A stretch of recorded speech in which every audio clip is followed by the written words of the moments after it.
Call to order. Kate, do you need us to go around and say our names? I think I do. I can't see everyone. Okay, Ben's here. Karen's here. Tracy Downing here. Sarah Shear. Scott Davis. Doug is here. Mike Johnson. Dave Buck visitor. Andy Clapper. And that's it, Kate. Okay, thanks, y'all. All right, first order of business, approval of August 2024 minutes. Any comments or a motion to approve? Second. All in favor? Aye. All opposed? All right, meeting minutes passed. Visitor comments. We do have Dave. Any comments? Yeah, really quick. First of all, Scott, Karen, Ben, great. Thanks for the opportunity to share our revenue projections for the indoor pool. For your consideration, we are advocates for the indoor pool. So, but what I wanted to do this evening is just to plant a seed that there's another Prop W project, which is the outdoor performance park, which I don't think it's going to be even started to be worked on until 2025 sometime. So it's early, but just to plant a seed on a consideration. How many of you went to the Jazz and Blues Festival on Saturday? All right. I think over 12,000 people came, packed. It's on Gore and Allen, and at the end of Gore and Allen, they have a stage. The stages are mobile. It's a truck that comes in, opens up, and you perform with it. The outdoor performance park on the budget is like $2.5 million. And I know it hasn't been designed yet, kind of a number up in the base. But I think it's a lot of money to be spent on that project. But I'm not even sure if there's room to build one without destroying some of the ball fields on the Memorial Field. So what are other options to help bring music to the public? And this wasn't even my idea. It came from a guy named Brian Ward, who helps, he's the producer for a lot of music events. And he said, buy a trailer for a lot less than $2.5 million and then move it around. You know, you can go anywhere in the city. Like a food truck. Yeah, it's like a food truck. It's a concert truck. It's a music truck. No, it's like a These music are truck. more like these, they're like 18-wheeler size. Right, yeah, Yeah. no, Yeah, yeah. they're big. I knew that, They're but I huge. just thought it was funny. Do you know what those cost though? And I don't know, Scott. tires and. For the one that. But they're nothing, bringing. but from my understanding, when we looked at the initial, mock-ups of the performance park, there are certain performances that require depth, maybe not necessarily music performances, that I agree the trailers are a great option. But like, you can't hold a play of Othello or something like that on an 18-wheeler. Right. And so you're losing a theatrical or performing arts aspect that you're not getting a mobile stage. Well, and then this, I'll shut up, but this leads to my second option. I really do like the mobile stage going around, although it doesn't maybe fit for plays. But we have a building called the Ozark Theater, which is right on the main drag. It's historic. It's the oldest movie theater in western Mississippi. It's been restored on the outside, but the inside needs tons of work, but it's right there. It's an historic building. It could be a performing arts center. And it's like, I mean, I don't know why we're messing around with an outdoor performance park when we have the Ozark Theater primed and ready to be renovated and to be Rally a for Lynn. gem of the city. And it's just sitting there empty. And thousands of people drive by it every day on Monday. And it's like, so anyway, that's my.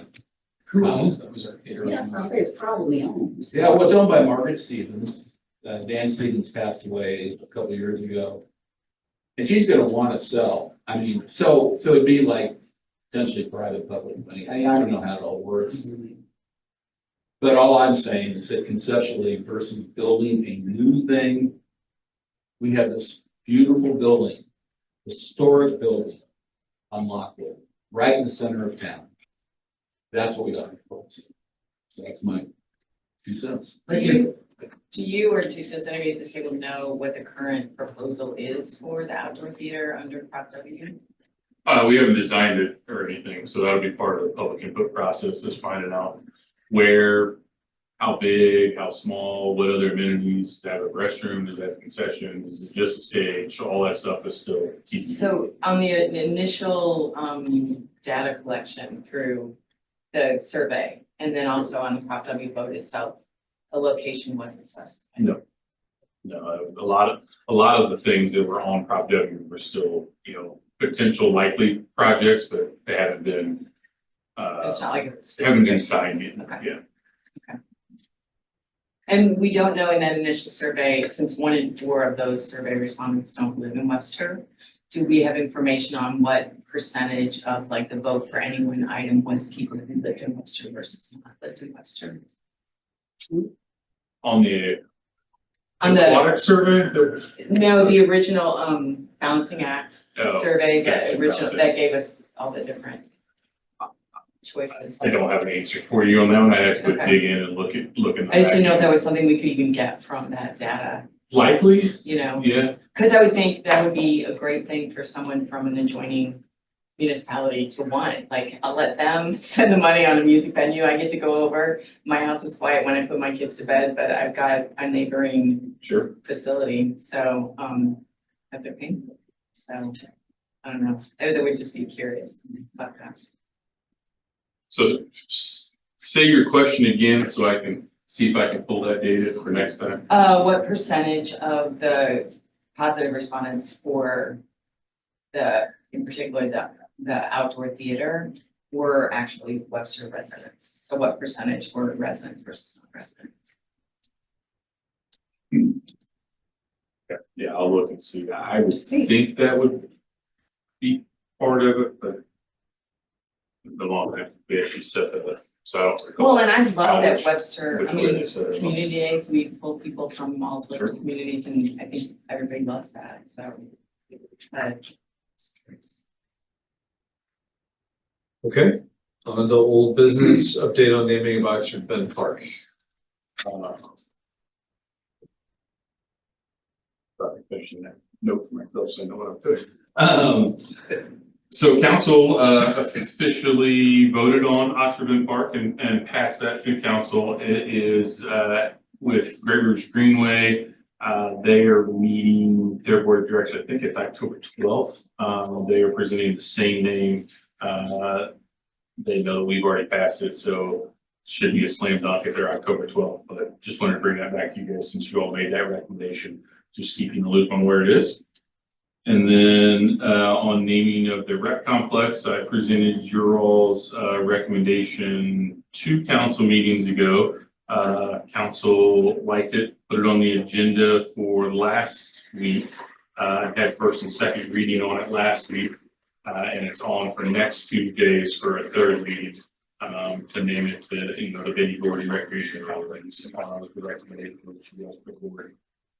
I heard no negative responses in either one of those first 2 meetings from council, so I would assume that would go through, but I'm not voting for them. But unless Councilwoman Alexander has any other ideas on that, I think it's pretty, pretty. I did hear some feedback of not saying we shouldn't name it, but the question of the entire recplex versus bits and parts, and even if the entire recplex is named the Benny Gordon recplex, can we sell naming rights to the aquatic center or this, that, and the other? Because talking to Alex on the school board, and it sounds like that's what they did for the football stadium and got a ton of funding that way. And Yeah. during our conversation, I know the city manager said that she would absolutely not be opposed to selling naming rights for whatever. Yeah, someone rolls in with $1 million or $10 million and wants to name it Maybe You know, whatever you like. the Sky Davis Fitness Center. Yeah, come on board. I'll take your cash. I don't know if council will or not, but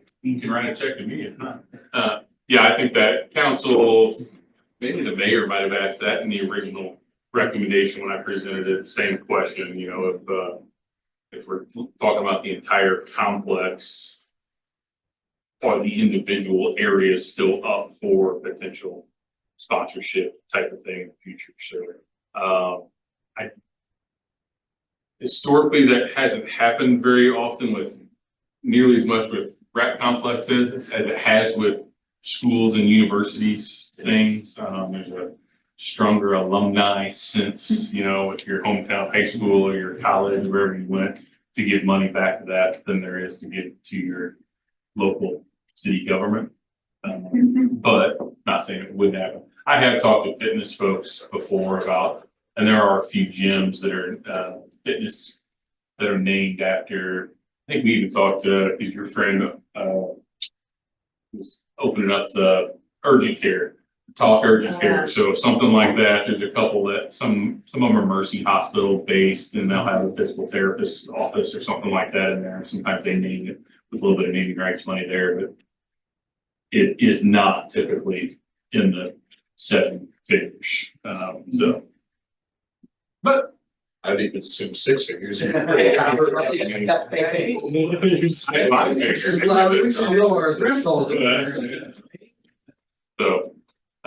yes, so those are those 2 updates.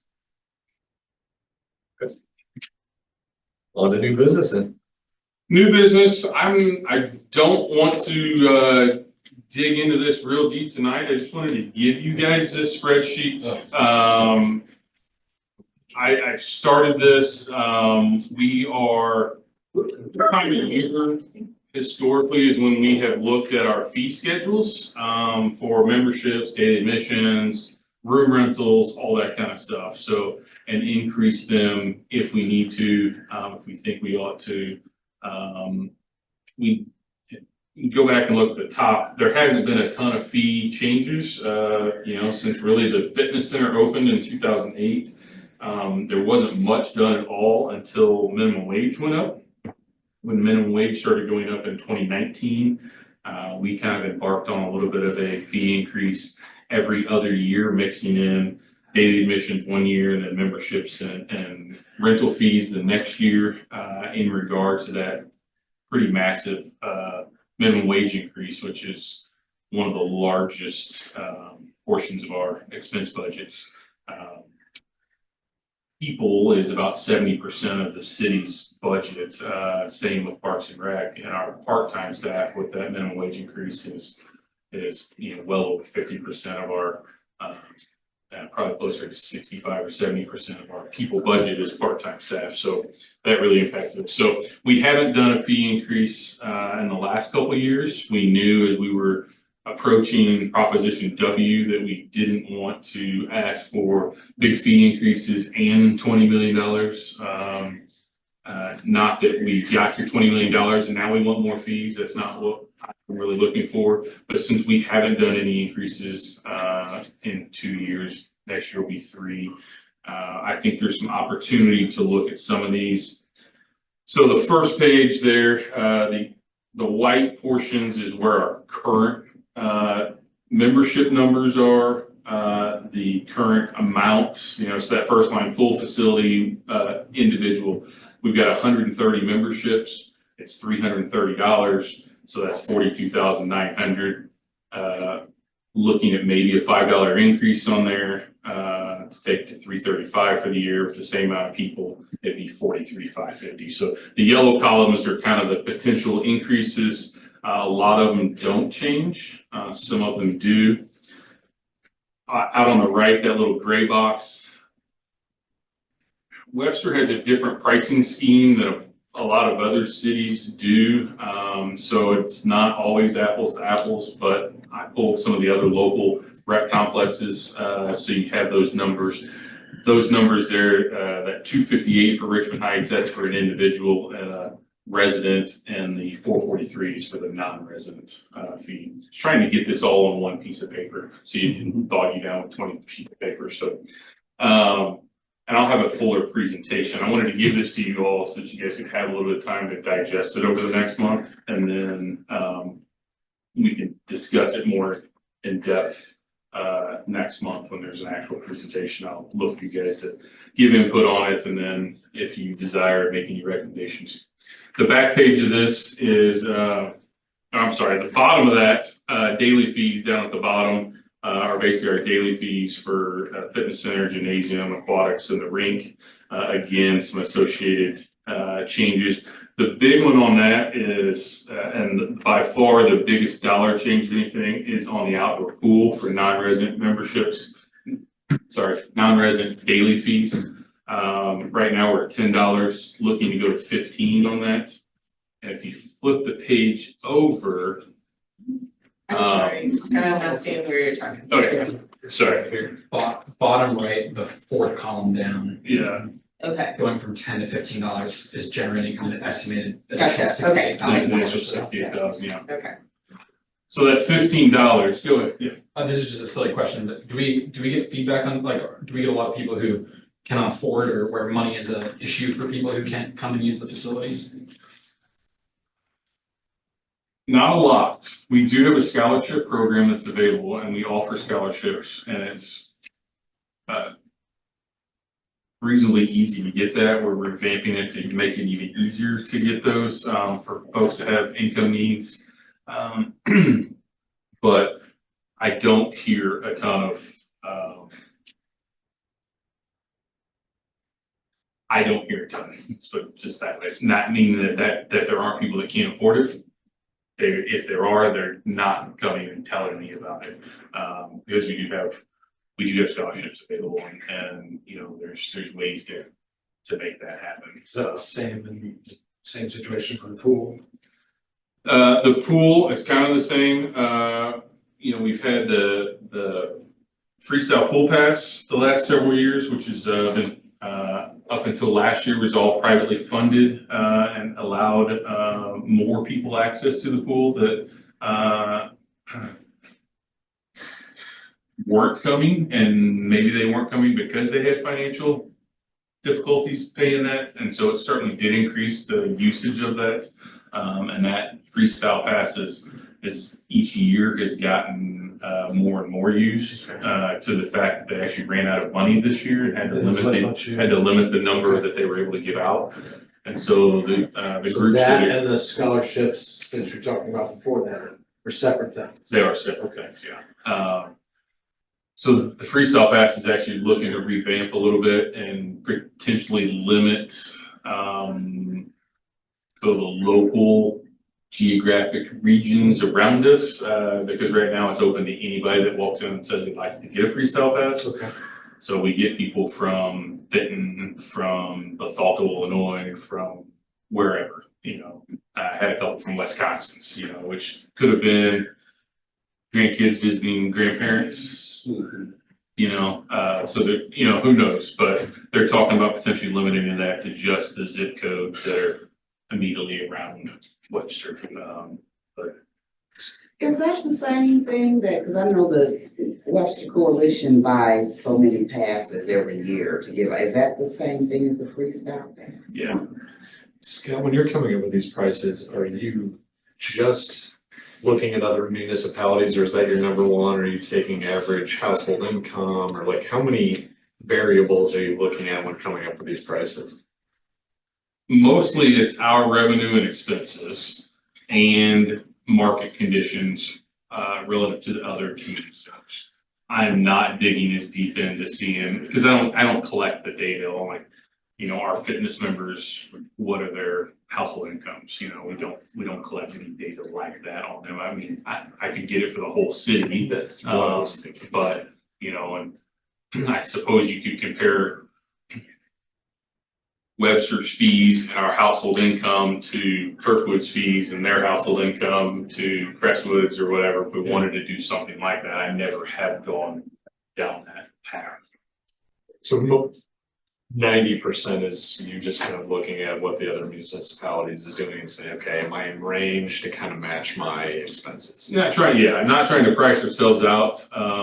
You know, our expenses have certainly gone up over the last few years with inflation and COVID kicked that off. And then also the minimum wage increase, which started before COVID. Between those two things, I mean, our expenses have gone up tremendously. We've cut a lot of stuff out. We've leaned a lot of things down. So if you look at that top of there, you know, it shows what our expenses and our revenues are. So our expenses don't really look like they got all that much higher, although we were, you know, 2.7 in fiscal 21 and 2.7 in fiscal 22, and now we're up to close to $4 million estimated for this year. We were in the threes the last 2 years. That's interesting. I think all the CapEx spending for the new pool would decrease your expenses, not increase them for operating costs. Because you wouldn't have the maintenance, well, I'm assuming you wouldn't have the repairs that you normally would, at least for the aquatic center. Still have repairs, but you still have, we're actually gonna have more water, more pumps, more things running. And potentially more lifeguards depending on how many people come and use it. So, not really seeing much decrease there. And again, the lifeguard cost is going up. When we started the minimum wage, our lifeguard fees were just over 200,000. And this year was 290,000, for our lifeguard services contract. So, you know, that. So repair costs were never a big part of expenses. Not tremendous, yeah. It was more water usage, chemical usage. I'm hoping those come down, but until we actually build it and see, we won't know. This new pool better not leak. So hopefully the utility bills come down on that, but some of the utilities may go, you know, like electrical usage. Probably about even, will be more efficient, but we're gonna have more pumps running because we're gonna have 4 slides instead of 1 slide. So, you know, there's more motors and stuff for running on that kind of stuff.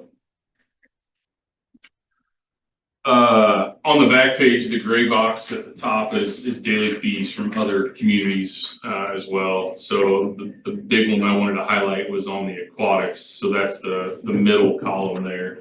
And it's resident and non-resident. If you look at that non-resident column, you know, many of these are $15, $17, $16, $15 a head for those non-resident fees to get in. I'm not trying to price any non-residents out by this. I am going to say I'm trying to protect you all as residents to have access to your brand new pool. The first year or two, all of our residents are gonna wanna come use it, even the ones that don't historically come to use the pool. I think you'll see a big increase in residents, and you'll also see a big increase in all the non-residents that wanna come because it's the latest, greatest, newest, biggest, best thing. So I think there's an opportunity there to A, potentially make a little bit more revenue by increasing the fees, but B, protect the ability of the residents to use it. And, you know, that kind of sounds bad to say that, but that's why I get paid. I don't get paid to help Rock Hill use the pool or help Afton use the pool. I get paid to make sure the Webster's residents get to use the pool. So that's my philosophy. That doesn't have to be your philosophy. That doesn't have to be the city council's philosophy. So ultimately, the council will make the determination on these fees and such. Normally, you guys, we talk about it, you guys make a recommendation. You have not always aligned with the ones I put out there for some of you that haven't done this, that haven't been on the board long enough to do this. There's oftentimes I put them out there and you guys are like, that seems to be too high, or hey, we should go a little bit higher. That doesn't happen very often. But then we take those recommendations up to council and Dr. Peoples first, and then also to council for the final approvals on what those would be. So, and then I still owe you some data on those bottom boxes are pretty empty. I actually owe you data on those. I ran into a pool snafu issue today, and so I didn't finish those boxes. So I will get that to you guys, and I'll email it to everybody on the commission. Hopefully by end of this week or beginning of next, so that you have time to digest this information a little more. I may try to format it a little differently, or maybe make some more notes on there, because I know exactly what it all means, because I kind of put it together, and this is the world I live in. But you all looking at this are like, what ADD guy put this spreadsheet together, and is he colorblind too? What are all these colors? And both those things are correct. Yes. I am, and I am. If you've got any comments now, feel free to share them. I just really wanted to get this to you so you could have a little time to digest. Because I would like to discuss I'm gonna ask for an October meeting, even though we normally we wouldn't be scheduled for an October meeting. I'm gonna ask for one so that we can discuss this, because that would be our last one for the year. And so I can get it in front of council in December, if there is a recommendation to change any fees, so that we could, ideally, we put these in effect January 1, or at the latest, like March 1, when our spring summer brochure comes out. Particularly if you want to change the pool fees, we want to do that. We don't want to wait till July 1 at the new fiscal year to start that. We want to get that before we start advertising for the new pool open scope. Do you have a date for October, Scott? 23rd. The fiscal 24 numbers that we're looking at, that's based on the shortened season. Would that change much on a full season? No, that's, so fiscal 24 is actually July 1 of 23 through June 30 of 24.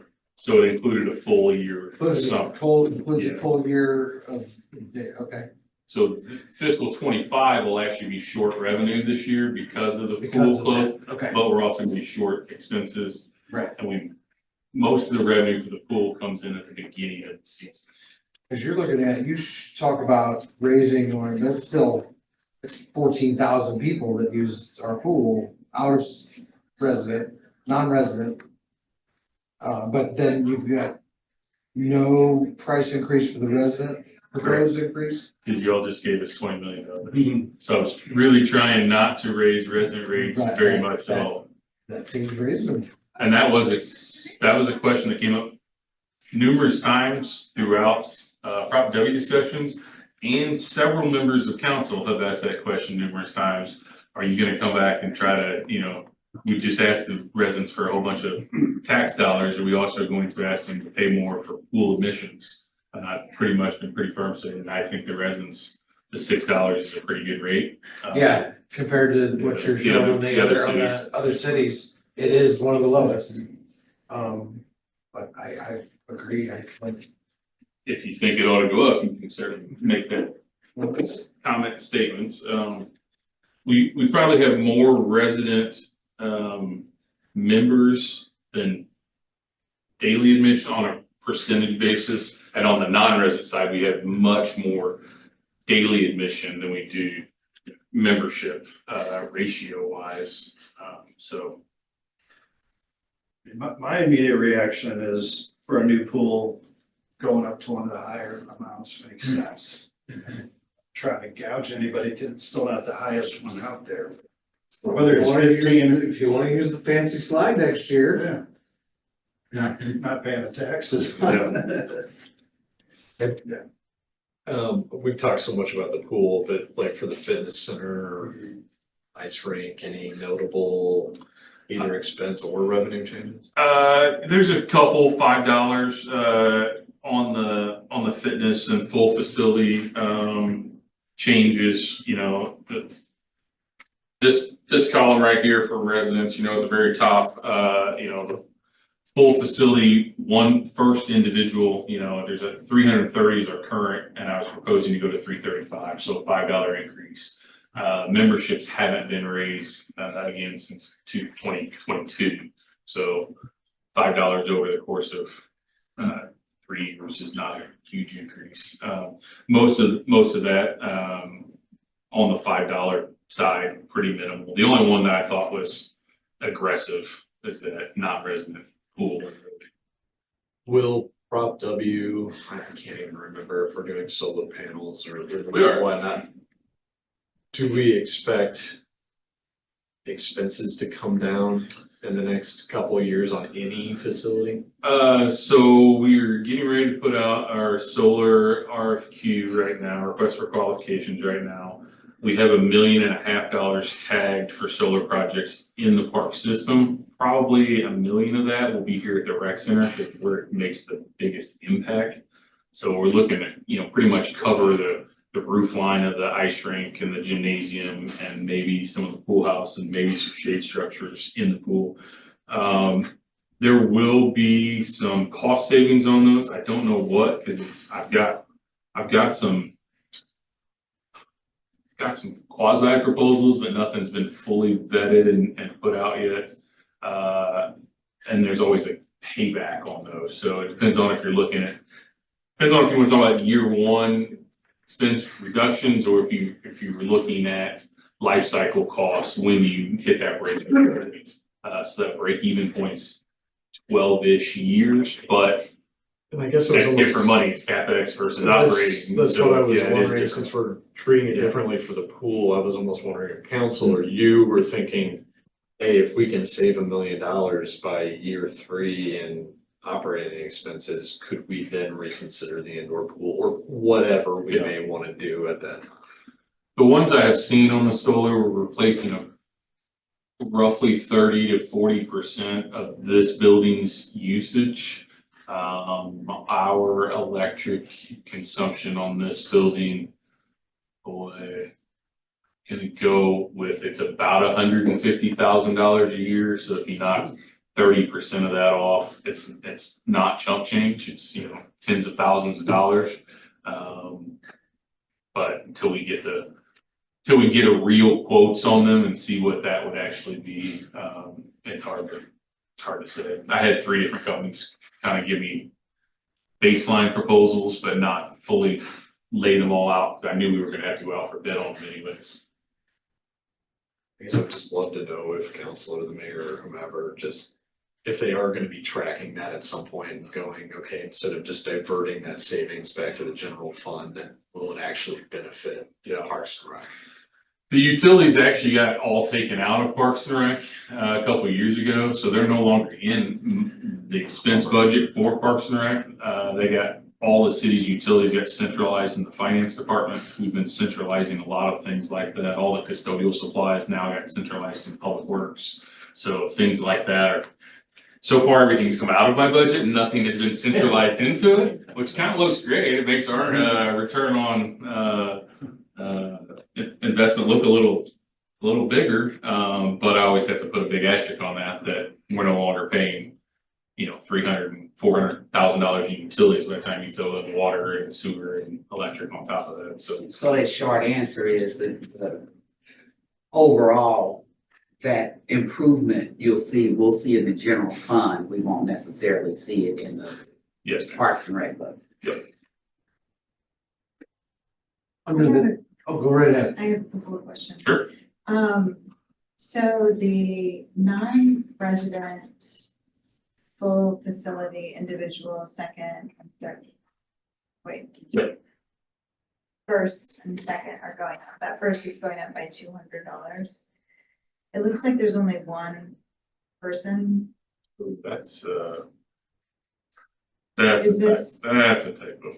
Good catch on that one. That is not going up $200. That person's gonna be shocked. Lose that person. I'm guessing they're gonna be, that's gonna go to 0. That one is a fat finger typo, gotta be. Okay. That was not going up. Okay, I was just By 200. concerned that we would probably just What is it lose going up? I everyone. have to go back and look. It's Okay. not $200. Good catch. And then my other question is, have you ever considered, and I know there's probably a history here. Have you ever considered having a special daily admission rate for the pool for students in Webster Grove School District? So, you know, they like to go to school with their friends or go to the pool with their friends, and if, you know, if the non-resident rate is increasing so much, it just might. We've had lots of conversations about those. Unfortunately, they don't pay taxes to Webster Groves. They pay Right. taxes to their individual cities. We've discussed with those individual cities whether they wanted to participate and help pay for that, help build the pool. None of those cities have taken us up on that offer through the Right. years. So I've heard, Yeah. I mean, I know the lengthy history, so I'm not trying to open a big can of worms here. I was just specifically asking about the students themselves, not the residents within the school district, of the students who attend the schools. Are you talking about students from other school districts? I'm talking about students from our school districts who reside in Rock Hill, Oh, I see what you're Glendale, saying, gotcha. Shrewsbury. You could cover that with just a generic non-resident student rate. Right, You could do something like that. that's what I'm asking. That, that would probably be something that be easier Very, I'm sorry, could we say again what you're asking? if Shrewsbury students that live in Shrewsbury go to Webster Grove School District Okay, could have the same rate as a Webster Grove I resident. didn't mean the same. Yeah, or I'm just discount. asking about Student rates, a but lower it- rate than the $15. They go to the same school, they show up at the pool and, one of them's has to pay significantly. More. to. But towns like Shrewsbury do have their own pool as well. yeah. I mean, I think And that, and they get the Webster- Webster student get the same treatment over there. Yeah. exactly. Yeah. That would be the great little perfect situation, but. Mhm. I was gonna bring up, I had a question, what does the tennis team line mean? it's, That's actually, not 114 individual teams that rent. no, it's, so those are the varsity athletes from the various schools. So that's like a discounted membership that they get, or, It's actually a little bit more. oh, it is more. Because they're taking the premium hour time slots. Okay, so is that that's the individual players? Yes. Membership? Yes. Okay, So the players from Narix Hall, Webster University, Webster Groves High School. they're Boys and excluded girls. from the tennis 1, 2, and 3+ Right. numbers there, Yeah. okay? Have you seen a big increase in these in the last few years as the pickleball has increased in popularity? Bless you. Tennis has gone up a little bit. The tennis membership is the same as the pickleball membership. It's to the course, Yes. you can play the one. The daily has gone up more so than the membership numbers, on the outdoor courts. On the indoor courts, when we play in the gym, they get to a lot of folks get to use, Silver Sneakers or Renew Active, which are, fitness-based, usage. If you have Medicare supplemental insurance, a lot of your supplemental insurances will actually pay gyms for you to go work out, because if you're healthier, you cost them less money in insurance. And so they can come in here and they swipe in, and then we bill their Renew Active, who then bills Blue Cross Blue Shield or whoever it is. So they use a lot of those, for the daily admissions for pickleball. Probably 90% of indoor pickleball is all one of those Renew Active Silver Sneakers. Okay, do you get, do people have to reserve that time, or is it pretty open? Drop that. And you're not full yet on that? Oh, I mean, You are still full, yeah. okay. We're not full members. We can take more on those. The courts get full. That's what I'm Yeah, saying. yeah. You're about to the point where, It gets pretty busy some days, yeah. Especially once the winter rolls around and there's less people playing outdoor, then the gym gets a lot busier. Okay. Yeah, right now, if it's still a nice day, more people are playing outside than inside. Scott, what is punch? Punch card is a daily admission pass. So instead of buying 10 daily visits, you could buy a punch card, which gets you 10 daily visits and for the cost of 9, basically. Scott, why is revenue change history this year's 2.249, next year's 2.268? I would have thought that would have been the difference, or all of the additional incomes that you have highlighted would be the difference. So the fiscal year 24 and down to fiscal year 20 are the actual revenues and actual expenses, both of those. The fiscal year 25, since we're in that year right now, those are the estimates that we budgeted for. That's what council approved in our budget. So historically, we spend a little bit less than we have budgeted, and we bring in just a little bit more in revenue than we have budgeted. Cause I always like to under promise and over deliver. But it only takes one, and sometimes it floats between when we get a hockey payment, one of these I was looking at,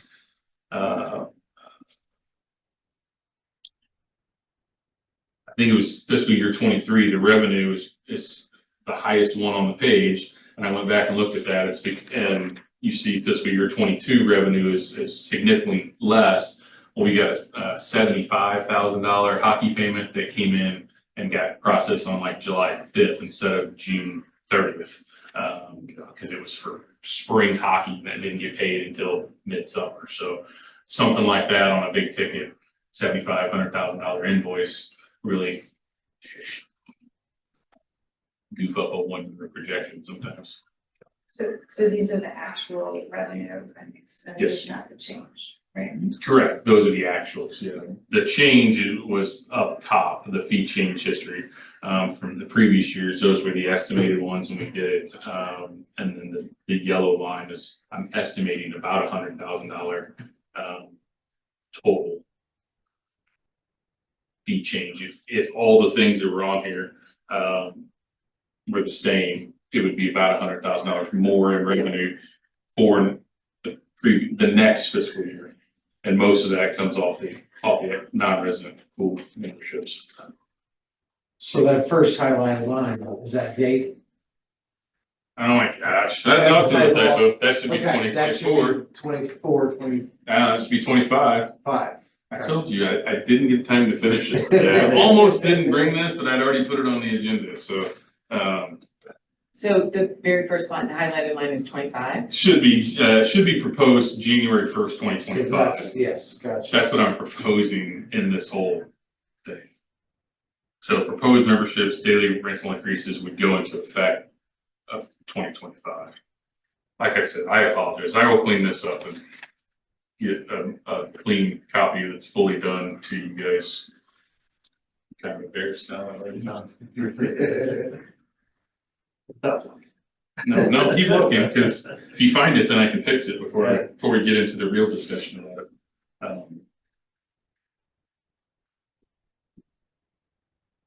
Any other questions before we move on to liaison reports? And as you're reviewing this, if you have questions, feel free to call me or send me an email like, hey, what's this? This doesn't look right, or tell me more about this. I'm happy to give you that information as we go along over the next month. So that you're prepared to discuss as a group at the next meeting. Sorry. Okay, just a quick clarifying question. Mhm. The other facilities, this gray box here, is that, is that for That was for a single membership for resident and non-resident. single membership to what? Yes, Full great facility. question. Every facility charges different stuff because they have different things. So it's basically their admission to get into their facility. Webster is more unique than some of the other facilities in that we have the a la carte. So it basically would go with our full facility. So have you had a membership to everything? Correct. So, but like with the ones that have indoor pools, they don't have a separate indoor pool like Clayton, Richmond Heights?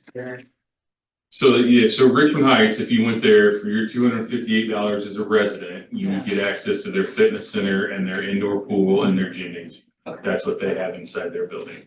Here you would get our fitness center, our gymnasium, and our ice rink. Okay. Actually, and the outdoor pool, as part of your full facility. We include outdoor pool as part of our full facility. Okay. The quick question I have for you, Scott, is I know irrespective of the fluid nature of this or, the things that we've been talking about, is there anything in particular as we go over this? Do you have any questions for us? The big one is the really big one is that non-resident pool.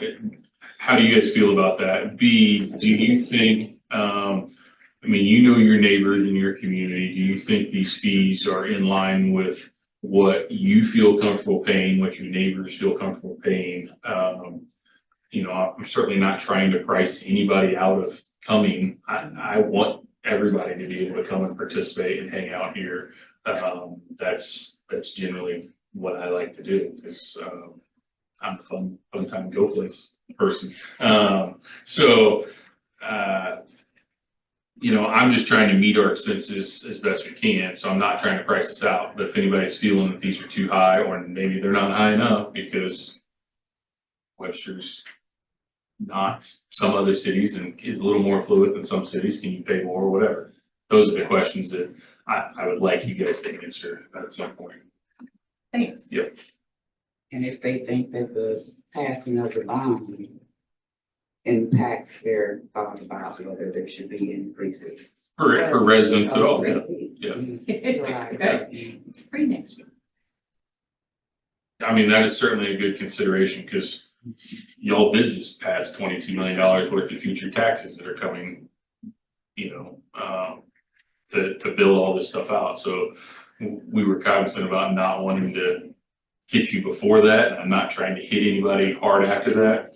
I think most of these are, especially on the resident side, are very modest increases, $5 over the course of a full year is not a big increase. Well, and as for the non-resident pool, they wouldn't really be paying that or see that until their eyes pop at just how cool the new pool looks, and then they might be an easier sell, I mean, it would go out on all our literature Yeah. and stuff when we start advertising for it early next spring before the pool opens, but yeah. I'm surprised that the non-resident rate for the ice rink going up to 7. I mean, everybody else is at 6. And it should, either, both of those seem cheap for rink time. I think the ice rink is cheap. I think ice time, that sounds cheap. I've known some ice skating parents who said ice was expensive. Now, I get if you're doing ice skating and all that, that is expensive, but. And if you have 4 kids. Right, exactly. But that just, I'm surprised at how inexpensive that Yeah, it seems. is. Just seems, I think this is just but the, if that's what the going rate is, this is just the entrance to get you to be able to ice skate for an hour and a half on Frank, right? one of those skate sessions or whatever, yeah. And And you don't, it's not like skate rental. yep, it doesn't include your skate rental. So if you don't have skate rentals, you're usually looking, depending on the rink, another $1.50 or $2 to rent the skates also. Yeah, but I think if you're, I mean, I can see as a family, if I'm sending somebody to the ice rink and they need skates and that session, and even $10 doesn't, that's not an unreasonable amount of money. Can't go to I movies. mean, I can't do, exactly. There's nowhere else I'm gonna send my kid for 2 hours, it's gonna be that cheap, plus I give $20 for the concession stand, and I don't have to think about it for an hour and a half. That's worth $50. Exactly, there's a value there. Yeah, I think the ring, I think the rinks are all too cheap on the hourly rate and on the admission rate, quite frankly. Cause you've got safety skaters out there, I mean, you've got expense Got that thing money. for that, yeah, there's a lot of expense that goes into the ice, I'm just surprised. And we're at that price basically because that's the market, I assume. Yeah, when you've got Brentwood and Kirkwood, less than 2 miles away from you, you have to stay in Okay, a market rate. Why would they come here to skate our open session Sunday at 1 o'clock when they can go to Brentwood Sunday at 1:30? it's not like Brentwood and Kirkwood are old facilities, Creek Core's an old facility, but Actually, Yeah. they're renovating theirs right now. are they right now? Yeah. Okay. So,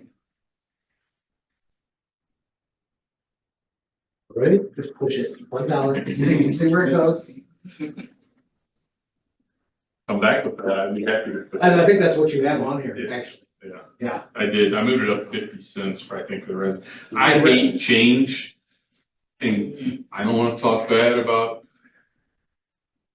the kids, cause they're our future, but some of them can't count change even on 50 cents to $1. So, I've gotten rid of as much of the stuff as I can. Dollar bills are hard enough sometimes, I so. was working concession stand at the football game the other night, and everything's an even dollar. Yeah. And it's so much easier. It's so that's kind of what I've been pushing for a couple of years. There's still a couple that aren't that way, but that's the goal. Makes it easier to budget, makes it easier to count change, and then I don't have to keep $300 in quarters stashed away for back change. So, Yeah. okay. Any other questions? I will clean this up and get you a better copy, and then next, probably by Friday. Maybe my agenda to clean it up and have it to you by Friday. So you got a whole month to digest and look at it. Feel free to, again, if you have any questions, send me an email, give me a shout, and I'll try to answer them. Then on to Councilperson Alexander. Basically covers what I was gonna cover. Beautiful then. That was on the old business A and B. Scott, you have anything else? I've got most of mine too, other than the pool is going pretty well.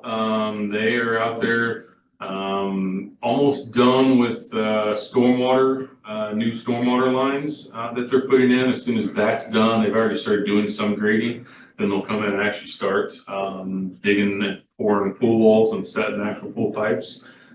So things will start looking more like a pool than a big pile of dirt here, very soon.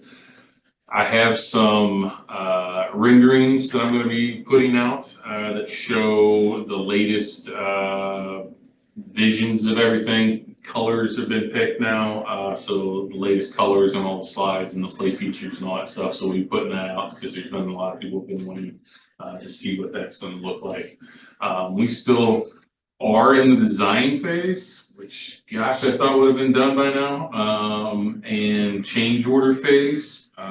We had about $900,000 worth of change orders that they tried to give to us, and I've been whittling those down pretty hard. One of the big ones was almost 300,000 was stormwater repair that was MSD mandated. It's really nothing you can do. You can't fight MSD, so we're stuck with that 300,000.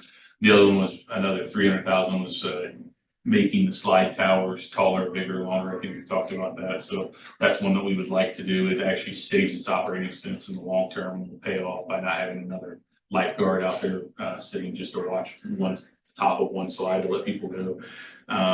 But some of the other ones were, quite frankly, should have never made it to me. They should have been caught and canceled before they ever got to me by our contractors from their subcontractors. So we're working through some of those issues. Hopefully tomorrow was the last day that we talk about change orders and we can finally sign what we need to sign and move forward and have the final designs done and get to actually building. Because I need to get going on, I've also put in a grant for public input. I don't know if I told you guys this in August now, but I put in grants for public input, master planning for the skate park and the Ivy Crockett splash pad and new restrooms and such over there. So both of those need to get going right now so that we can have those ready to go into construction next summer. And then finally, we're working with our consultants on the ice rink build. We're still hoping to start the ice rink build in March, but that project is going to be a tight deadline, whether we can meet that this March or not. We'd like to not do it the following year because Kirkwood's ice rink is going to be down the following year. And so we're really pushing to do it March into next summer, be open again by next August. But that's getting dicey with some of the lead time on some of the equipment that we're looking for. Some of the major equipment, there's just still 6-month lead times on buying things, electrical switch gears and things like that. I don't understand why we haven't gotten out of COVID slowdowns yet, but we're still there. So other than that, new brochure came out. If everybody didn't get a copy, they're online. We have them at our front desk. So our winter brochures are out. Webster Kirkwood Turkey Day Run is available if you want to register for that. We're trying to break a record this year, get 6,000 people to invite all your friends and family. That's what I got. Did anything ever come out of the 4th of July parade route discussion? Options, but nothing has been decided. We'll get back on that in the coming months, but probably by January, we'll need to have some sort of resolution on sticking with the current route versus reversing the route versus changing anything. So kind of letting our new police chief get his wheels underneath him a little bit. There are big deciding factors that they're providing all the safety and security on it. So it's his first time. He started, I think that was his first week. He started July 1, so he jumped right into 4th of July on Yeah. his third day of work. So we need to get back on that, but no, nothing too exciting. So you basically said that the, on the pool is progressing, that the stormwater repair stuff is done. Getting close to being It's done. getting close Yes, to ma'am. being done, okay. And, you're still in the design and change order phase for that, stuff you've been told, because it should have never made it to you. And then, you're working on starting the ice rink build in March of 25. Yes, ma'am. Those are all the projects that are currently underway. All the big projects that are currently underway. So we've got some other little smaller, they're not small, I mean, replacing LED ball field lights and things like that. I've got staff working on as well, but those aren't, they don't require any sort of public input or anything like that on some of those replacement type things. So $300,000, it's not small, but it's, The stormwater work that's going on right now where the volleyball was and the playground was almost there. Is that up to, is that still the same area that the theoretic music park could go? yeah, the sand volleyball court, the slide towers will actually be where that sand volleyball court is. Where they're currently- So I don't know if that stormwater project is strictly for the source, the pool site, or is it It's for not. the soccer fields and everything included? That area up there is actually takes stormwater off of Glendale and Elm Roads. And when we started getting into this project, MSD made us improve that private line that goes underneath because it goes from public through our private, back into public, back into private, because that comes from the street, through the field, through the street, into the school's property. So that got tied in with all the stuff they did over there at the football field. And so when you, MSD's new rules, whenever you cross public-private lines like that, they make you upgrade them all and turn them into MSD-owned lines. So we had to dedicate those all over to MSD. And in doing so, we had to bring them all up to their latest code. So we're doing a bunch of work that may not have We were needed told to to be do. done. We were told we had to. Otherwise they wouldn't approve all the stuff that we did need to do underneath the actual pool deck, so. Like while we're at it, do their work. But theoretically, we have another construction project in that same area, we are Yes, upgraded, yes, we are, correct. Well, until you ask them. until you ask me. Until they give you another MSD type of answer, so. I'm gonna get them back, because they will need some access on Lorraine Davis Park to do some work in their creek, so. They've already asked for easements and stuff down there, so I'm gonna get them back, and I wanna ask them for $260,000 for an easement. Yeah. They're not gonna pay it, but I'm gonna ask. So, we'll see what that is, so. Good, that's all I have, sir. All right, want to set the next meeting for October 23rd? Is there a motion? Second. All in favor? Aye. All opposed? Right. And then all motion to adjourn, is there a second? All in favor? All opposed? Meeting adjourned. And that will be the last one here, we won't meet in November or December. You know, and those are normally the day before Thanksgiving and day before Christmas, so I don't think anybody wants to meet them. Okay. I am not gonna be in. The next Yeah, meeting, okay. it's a choir. See you, Ben. Hey, when are you physically moving? If you asked So me, I was there at the house. input that you wanted to get beforehand, with this, send it, and, I can send it along as part of the packet. Like, I'm in favor of this, I'm not there last, I can give that right by the so they have that information. Cheshire Lane, it's kind of. But I forgot, was it Joe? Jackson. Might be coming but, through. this size. So they I mean, she's more than welcome They to gotta come, go to your but house? she can't actually make Here's it. the squats. So we actually bought her mom. But a house if she wanted to come, Cheshire, in case house anybody down had to any us, and her questions dad could move them on. regarding They're still married, but they're district gonna have costs or houses like not, she's three, always like welcome. a block apart. Yeah. Oh, Yeah, another I'm thing. just gonna keep advocating. That's like a No, show I and you would could. watch. Yes. Yeah. You know, It's been a trip. I mean, not to get too I personal, know but that history. that's what Right.